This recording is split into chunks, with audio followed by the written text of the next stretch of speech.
हाँ तो मेरे प्यारे बच्चों, आज के इस वीडियो में हम आपको बताने वाले हैं क्लास 10th हिंदी का चैप्टर नंबर 5 का मोस्ट इंपॉर्टेंट ऑब्जेक्टिव क्वेश्चन, जो आपके मैट्रिक एग्जाम के लिए बहुत ही ज़्यादा महत्वपूर्ण है। तो आप लोग वीडियो को पूरा लास्ट तक जरूर देखिएगा। अगर वीडियो पसंद आए तो प्लीज़ वीडियो को लाइक कर दीजिएगा, और चैनल को सब्सक्राइब नहीं किए तो चैनल को सब्सक्राइब जरूर कर लीजिएगा, और वीडियो को अपने सभी दोस्तों के साथ शेयर कर दीजिएगा।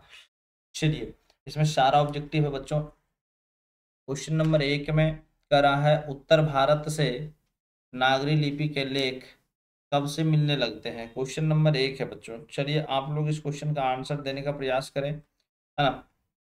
चलिए मात्र 2 सेकंड हम समय आपको दे रहे हैं, जल्दी आप लोग कमेंट कर दे। कहता है उत्तर भारत से नागरी लिपि के लेख कब से मिलने लगते हैं। तो बच्चों इस क्वेश्चन का जो सही जवाब होगा वो हो जाएगा आपका 8वीं सदी, है ना। 8वीं सदी, ऑप्शन नंबर ए होगा आपका सही जवाब।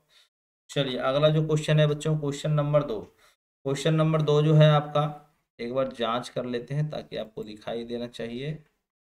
चलिए क्वेश्चन नंबर 2 में कहता है, नागरी लिपि के आरंभिक लेख हमें कहाँ से मिले, है ना। नागरी लिपि के आरंभिक लेख बच्चों हमें कहाँ से मिले। तो इस क्वेश्चन का जो सही जवाब होगा बच्चों वो हो जाएगा आपका दक्षिण भारत से, है ना। दक्षिण भारत से यानी दक्षिणी भारत से, ऑप्शन नंबर सी होगा आपका सही जवाब।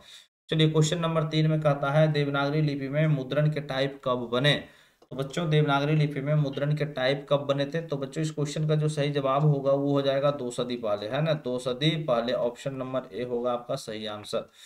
चलिए अगला जो क्वेश्चन है बच्चों आपका, क्वेश्चन नंबर 4 में कहता है, हिंदी भाषा की लिपि है। तो बच्चों हिंदी भाषा की जो लिपि है, फटाफट आप लोग इस क्वेश्चन का आंसर कमेंट कर सकते हैं आप लोग। बहुत ही इजी है बच्चों। हिंदी भाषा की लिपि क्या है, तो देवनागरी लिपि है, ऑप्शन नंबर सी होगा आपका सही जवाब। चलिए अगला जो क्वेश्चन है, गुणाकार मूल्य का जन्म किस राज्य में हुआ था।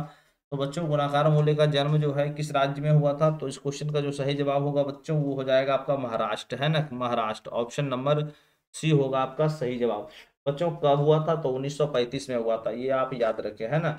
महाराष्ट्र में हुआ था, और कब हुआ था बच्चों, 1935 में। और एक चीज बच्चों इस यहाँ आपको याद रखने का है ना। किस जिले में बच्चों, अमरावती जिले के, है ना। अमरावती जिले के गांव में हुआ था। आप लोग सभी चीजों को याद रखें। और उनका मृत्यु का अगर बात करते बच्चों तो 2009 में, है ना। 2009 में सारा चीज बच्चों यहाँ से आपसे पूछा जा सकता है। चलिए अगला जो क्वेश्चन है बच्चों, क्वेश्चन नंबर 6। क्वेश्चन नंबर 6 में कह रहा है, गुणाकार मूल्य की प्रारंभिक शिक्षा किस परिवेश में हुई थी। जो है ना बच्चों, क्वेश्चन नंबर 6 का जो आंसर होगा वो हो जाएगा आपका ऑप्शन नंबर बी, ग्रामीण परिवेश में, है ना। ग्रामीण परिवेश में, ऑप्शन नंबर बी होगा आपका सही जवाब। चलिए फटाफट वीडियो को एक बार लाइक करके आप लोग वीडियो को शेयर कर दीजिए। जो लोग चैनल को सब्सक्राइब नहीं किए वो चैनल को सब्सक्राइब कर लीजिएगा, और वीडियो को शेयर कर दीजिएगा। नागरी लिपि के निबंधकार है, नागरी लिपि के निबंधकार है बच्चों। फटाफट आप लोग इस क्वेश्चन का आंसर कमेंट कर सकते हैं। गुणाकार मूल्य, ऑप्शन नंबर ए होगा आपका सही आंसर। चलिए अगला जो क्वेश्चन है बच्चों, क्वेश्चन नंबर, है ना, 8। क्वेश्चन नंबर 8 में देखिए क्या कह रहा है, नागरी लिपि गुणाकार मूल्य की किस पुस्तक से लिया गया है। तो बच्चों क्वेश्चन नंबर 8 का जो सही जवाब होगा बच्चों वो हो जाएगा आपका भारतीय लिपियों की कहानी से, है ना। भारतीय लिपियों की कहानी से, ऑप्शन नंबर डी होगा आपका सही जवाब। क्वेश्चन नंबर 9 में, क्वेश्चन नंबर 9 में बच्चों कह रहा है, गुणाकार मूल्य का जन्म कब हुआ। तो गुणाकार मूल्य का जन्म कब हुआ था बच्चों, हम आपको पीछे भी बता चुके थे। तो कब हुआ था बच्चों, 1935 में हुआ था, है ना। ऑप्शन नंबर ए होगा आपका सही जवाब। अब मृत्यु कब हुआ था बच्चों, तो 2009 में हुआ था। आप लोग याद रखे, है ना। किस जिला में हुआ था बच्चों, अमरावती के जिला में। चलिए, है ना, किस राज्य में हुआ था, तो महाराष्ट्र में। चलिए चलिए चलिए अगला जो क्वेश्चन है मेरे प्यारे बच्चों, क्वेश्चन नंबर 10। क्वेश्चन नंबर 10 में कहता है, गुणाकार मूल्य का जन्म कहाँ पर हुआ। तो देखिए यहाँ पूछ ही दिया है बच्चों, गुणाकार मूल्य का जन्म कहाँ पर हुआ था। तो बच्चों इस क्वेश्चन का जहाँ आंसर आप लोग फटाफट दे सकते हैं, कहाँ पर हुआ था बच्चों, महाराष्ट्र में हुआ था, ऑप्शन नंबर सी होगा आपका सही जवाब। Question number 11। क्वेश्चन नंबर 11 में कह रहा है, गुणाकार मूल्य की शिक्षा की भाषा क्या थी। तो बच्चों गुणाकार मूल्य की शिक्षा की भाषा क्या थी, तो आपको पता होगा वो मराठी, है ना बच्चों। ऑप्शन नंबर बी होगा आपका सही जवाब। कौन सा बच्चों, मराठी। चलिए अगला जो क्वेश्चन है आपका, क्वेश्चन नंबर 12। क्वेश्चन नंबर 12 में कह रहा है, गुणाकार मूल्य का निधन कब हुआ। तो गुणाकार मूल्य का निधन कब हुआ था बच्चों, 2009 में हुआ था, ऑप्शन नंबर ए होगा आपका सही जवाब। चलिए अगला जो क्वेश्चन आ रहा है आपके सामने, क्वेश्चन नंबर 13। क्वेश्चन नंबर 13 में कहता है, अक्षर कथा किसके द्वारा लिखी गई पुस्तक है। तो बच्चों अक्षर कथा जो है बच्चों वो किसके द्वारा लिखी गई पुस्तक है, तो वो गुणाकार मूल्य के द्वारा लिखी गई पुस्तक है, ऑप्शन नंबर सी होगा बच्चों आपका राइट आंसर। चलिए क्वेश्चन नंबर 14। क्वेश्चन नंबर 14 में कह रहा है मेरे प्यारे बच्चों, है ना, मूले जी ने मिडिल स्तर तक किस भाषा को पढ़ाया। देखिए बच्चों क्वेश्चन नंबर 14 जो है, इस क्वेश्चन का जो सही जवाब होगा बच्चों वो हो जाएगा आपका मराठी भाषा, है ना, मराठी भाषा, ऑप्शन नंबर सी। चलिए अगला जो क्वेश्चन मेरे प्यारे बच्चों वो है अक्षरों की कहानी किसकी रचना है। तो अक्षरों की कहानी किसकी रचना है मेरे प्यारे बच्चों, गुणाकार मूल्य की, ऑप्शन नंबर बी होगा आपका सही जवाब। चलिए अगला जो क्वेश्चन है वो क्वेश्चन है दोस्तों, नागरी लिपि किस विद्या की रचना है। तो नागरी लिपि जो है बच्चों क्या है, एक निबंध है, क्या है बच्चों, एक निबंध है ना, एक क्या है, निबंध है। चलिए अगला जो क्वेश्चन है मेरे साथी वो है क्वेश्चन नंबर 17। क्वेश्चन नंबर 17 में मेरे प्यारे बच्चों नागरी लिपि पाठ किस लिपि में रचित है। तो बच्चों नागरी लिपि पाठ जो है किस लिपि में रचित है, तो आपको पता होना चाहिए, ये बच्चों देवनागरी लिपि में है, ऑप्शन नंबर सी होगा आपका सही जवाब।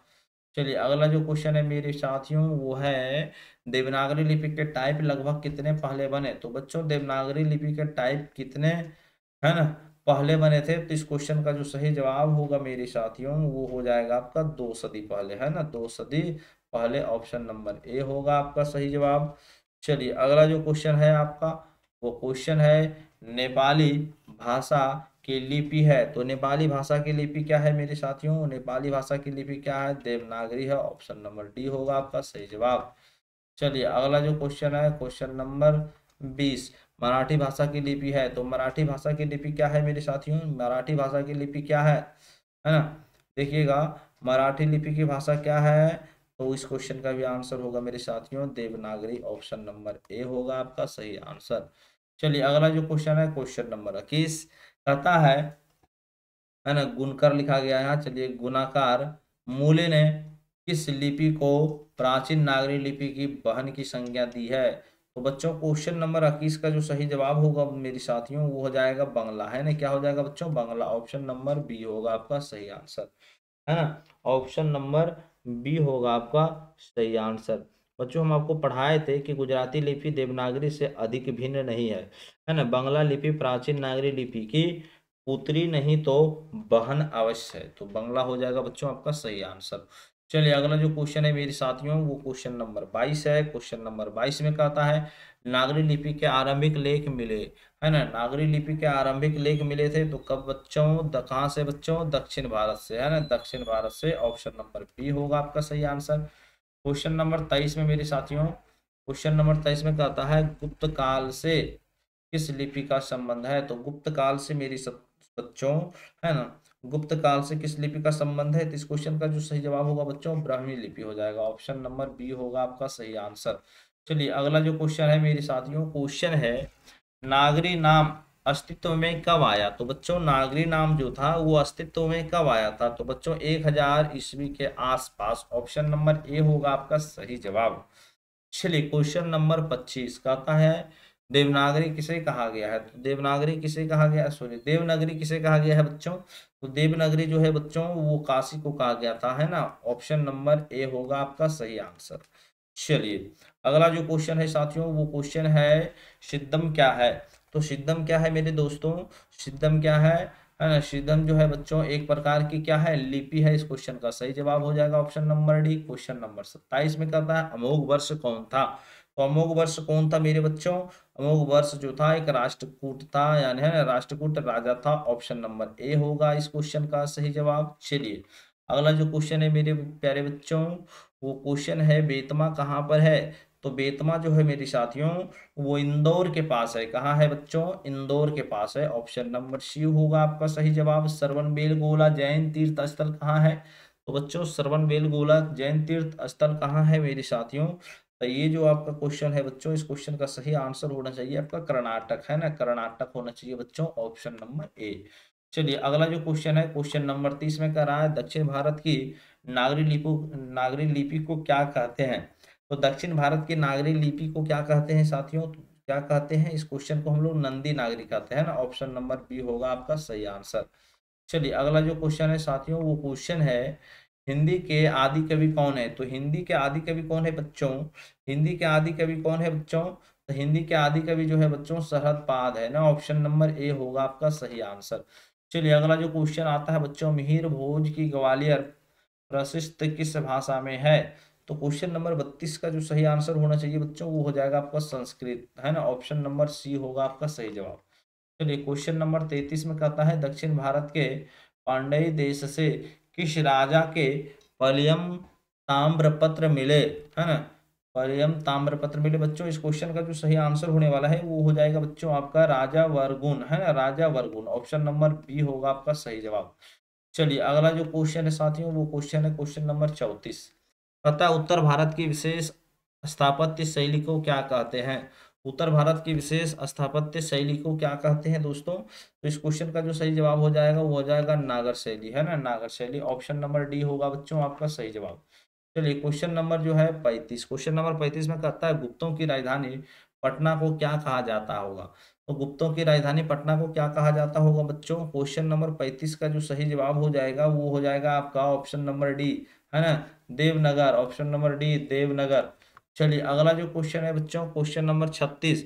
गुणाकार मूल्य ने विभिन्न विषयों पर कितने निबंध लिखे हैं। तो गुणाकार मूल्य ने जो है बच्चों विभिन्न विषयों पर कितने निबंध लिखे हैं। क्वेश्चन नंबर 36 का जो सही जवाब होगा बच्चों वो हो जाएगा आपका 2500 से अधिक, है ना, 2500 से अधिक हो जाएगा। चलिए इस प्रकार से हम लोग कुल अभी जो है बच्चों 36 क्वेश्चन देख चुके हैं। क्वेश्चन नंबर 37 है इस्लामी शासक का आरंभ काल है। तो इस्लामी शासक का जो है बच्चों आरंभ काल है। तो इस क्वेश्चन का जो सही जवाब हो जाएगा बच्चों वो हो जाएगा आपका 12वीं सदी, है ना, 12वीं सदी। ऑप्शन नंबर ए होगा आपका सही जवाब। चलिए अब जो हम लोग देखने वाले हैं बच्चों इसके बाद जो चैप्टर है आपका, है ना, इसके बाद जो बच्चों आप लोग इसे तब तक कंप्लीट करें बहुत जल्द बच्चों। इसके बाद वाले चैप्टर का भी हम लोग सारा निचोड़ ऑब्जेक्टिव देने वाले हैं आपको। इस चैप्टर का नाम है बच्चों अमरकांत यानी बहादुर, है ना बच्चों, बहादुर, है ना, बहादुर का जो है बच्चों ऑब्जेक्टिव हम आपको बहुत जल्द देने वाले हैं। आप लोग इसे तब तक कंप्लीट करें। फिर मिलते हैं आपसे नेक्स्ट वीडियो में, तब तक के लिए जय हिंद।